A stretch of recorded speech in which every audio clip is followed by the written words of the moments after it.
Carlos Santana is a global music icon. For decades, Carlos Santana carried a secret so heavy, he tried to end his own life 7 times. The world saw the rock legend, the Woodstock icon, but nobody knew the pain behind the guitar. Now, at 77, he's finally revealing the truth that shaped his music and his soul. Born in 1947 in Mexico, Carlos Santana's life began surrounded by music, but also marked by hardship. His father, a talented mariachi violinist, introduced Carlos to music at an early age, sparking a lifelong passion. But life wasn't kind outside the melodies. At just 8 years old, Carlos and his family moved to Tijuana, a change that would open doors to music but also expose him to unimaginable trauma. In Tijuana, young Carlos was abused by an American man who tried to manipulate and silence him with toys and gifts. This dark period left scars that haunted him for decades, shaping not only the man he became, but the music he would one day create. Even as he discovered the blues and rock from local bands like the TJs, that trauma stayed close, buried beneath every note he played. By the age of 15, Carlos was already performing in Tijuana's strip clubs to survive, witnessing the harsh realities of the adult world far too early. But it was in these shadowed corners that his signature sound began to take shape, a fusion of Latin rhythms, blues, and rock that would one day captivate the world. Before we dive deeper into how he turned this pain into music that changed the world, make sure to subscribe so you never miss the untold stories behind the legends. And yet, even with his talent blossoming, life was only beginning to test him. The streets of San Francisco would soon show him that fame comes with a price, and survival would demand more than just music. By the time Carlos Santana was a teenager, survival had become his daily routine. After a painful clash with his mother over money he had saved for immigration papers and a guitar, Carlos left home with just $20 in his pocket. No safety net, no backup plan, just music. He drifted between Tijuana and San Francisco, taking whatever work he could find. By day, he washed dishes at a drive-in for almost nothing. By night, he played guitar in strip clubs and on street corners, chasing spare change and hope. Some nights, he made less than $5. Other nights, nothing at all. He lived crowded into small apartments with other struggling musicians, often sleeping on the floor. Food was basic: rice, beans, and sometimes nothing. His guitar strings were so worn he played with broken ones, forcing his fingers to adapt. That struggle shaped his sound. Pain wasn't just emotional anymore, it was physical, and it leaked into every note. On the streets of San Francisco, Carlos absorbed everything: jazz, folk, blues, blending it into something new. People stopped to listen. Some felt it without knowing why. If you want to stay with this story as it starts to change fast, make sure you're subscribed, because what happens next came down to a single chance meeting. That meeting would pull Carlos off the streets and place him on a stage no one saw coming. In 1966, everything changed because of timing and pure chance. While working another exhausting shift, Carlos met a musician who introduced him to others chasing the same dream. Slowly, the pieces came together. A band was forming. No big money, no record deal, just raw talent and belief. They practiced nonstop, played small bars, empty rooms, late nights, and then came a name that would quietly change their future: Santana. Simple, powerful, impossible to forget. What happened next still feels unreal. In the summer of 1969, a powerful promoter stepped in and demanded that this unknown band be added to a massive music festival. No album, no radio hits, just faith. That festival was Woodstock. Carlos was only 22. On the day of the performance, nothing went as planned. The band expected to play late at night. Instead, they were rushed on stage in the afternoon, right after Carlos had taken a powerful hallucinogen. As he stepped into the spotlight, the crowd blurred. His guitar neck looked like it was moving. Breathing felt strange. He panicked. Carlos later admitted he closed his eyes and prayed, begging not to humiliate himself in front of hundreds of thousands of people. Then he played. What followed was explosive. The crowd froze, then erupted. In less than an hour, Santana went from a local band to a national obsession. If you're feeling this turning point, make sure you're subscribed, because fame hit next, and it hit harder than anyone warned him. Within weeks, Carlos Santana's life was unrecognizable, but the success came with pressure no one prepared him for.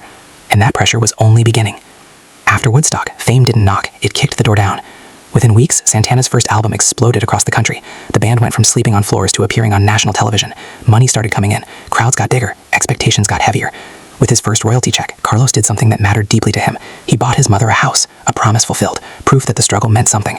But while the outside world saw success, Carlos was still searching for balance. In the early 1970s, he met Deborah King, the daughter of a respected blues musician. They connected fast. The relationship grew into marriage, and soon Deborah became more than a partner. She became the organizer behind the chaos. She helped manage finances, guide decisions, and keep the Santana machine running. On the surface, everything looked solid. Albums kept coming, touring thrill arenas. Their family grew. To fans, Carlos Santana looked grounded, successful, and finally at peace. But underneath, the pressure was building. Fame didn't quiet the past, it amplified it. Long tours, spiritual confusion, temptation, and unresolved trauma started to pull at the foundation of his life.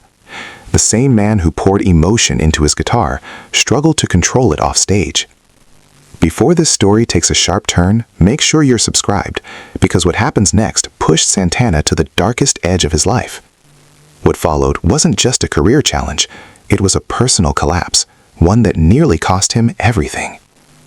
Behind the success, Carlos Santana was unraveling. Years of inner conflict finally surfaced when his marriage began to break apart. Betrayal, distance, and emotional wounds piled up. When the divorce became public, the image of stability shattered.